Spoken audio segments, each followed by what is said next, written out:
pets from 20 different towns. Walt Kane here with a Kane in Your Corner investigation that you will see only on News 12 New Jersey. Walt. Eric, there have been complaints about the Helmetta Regional Animal Shelter since it opened 3 years ago. But now, even the shelter's own veterinarian is calling conditions there deplorable and horrific. One warning, if you're an animal lover, you may find some of the images in this story a little hard to watch. The Helmetta Animal Shelter claims it treats animals with care and respect.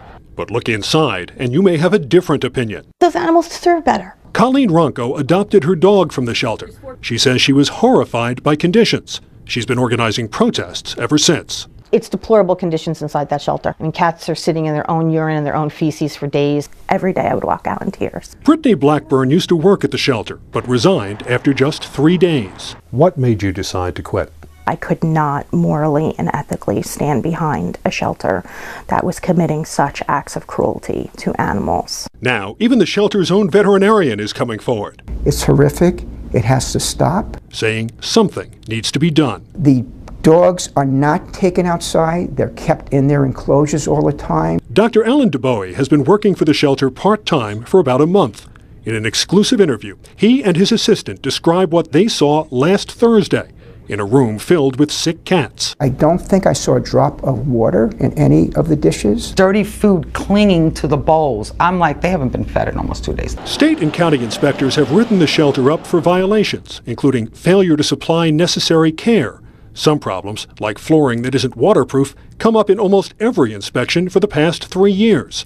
But inspectors have always given the shelter at least conditional approval. But the shelter vet says a recent inspection may have missed one of the biggest problems. He says shelter staff routinely put new animals in the facility's isolation room, right next to ones that are very sick. One cat with a disease can now stick his arm out and touch the arm, the leg, of another cat, spreading disease back and forth. DeBowie says when he told shelter directors not to do that, they told him they had no room to put new animals anywhere else. My personal feeling is that there is neglect there. There's not caring. We wanted to talk with officials in Helmetta. We wanted to ask them what they think about conditions at their shelter, but they declined. On advice of our attorney, we are not going to be doing any interviews at this point. But in the past, borough officials have insisted the shelter complies with all state standards, and they've accused protesters of being biased against them. Is there something special you're looking for? So we sent our producer into the shelter to see conditions firsthand. We saw dog pens with multiple droppings, but conditions on this day were not nearly as bad as in photos taken by shelter opponents. As for Colleen Ronco, she says she doesn't want the shelter shut down. She just wants conditions improved. And she promises to keep fighting until they are. As long as there's a breath in my lungs, I will not give up this fight for those animals. I won't do it. Now, the Helmetta shelter takes animals from 20 New Jersey towns. It had been 21, but Spotswood recently pulled out, the mayor telling me he was concerned about how animals were being treated. Conditions at the shelter, though, are not the only thing raising concerns. The shelter euthanizes hundreds of animals a year. Are they doing it legally? We'll take a look at that tomorrow. Do you know something I need to investigate? Call me at 732-738-KANE or email kaneinyourcorner@news12.com.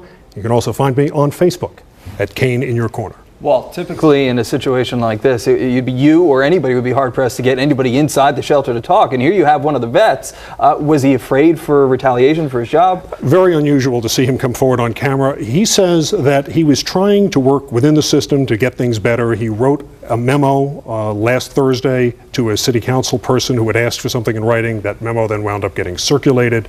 People were, he says, accusing him of sort of turning on them. So he said, you know what, I can't be neutral anymore, so I'm going to come forward and say the way I say it. It makes you wonder how many other municipalities might drop out of the arrangement with the shelter. All right, well, thank you.